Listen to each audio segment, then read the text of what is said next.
So this is the final outcome on the, I think it was 14 jumper wires or something crazy like that. We already tested for continuity, so we know it's good. We're gonna go ahead and add the UV solder mask to the scene here and get it all finished up to test.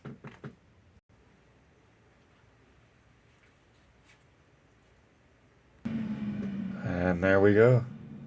Let's test it out. Hey, and we are back in action. Thanks for tuning in. Be sure to like, subscribe, and comment. If you'd like to show more support, we also have memberships. New videos dropped every Sunday. Thanks for tuning in.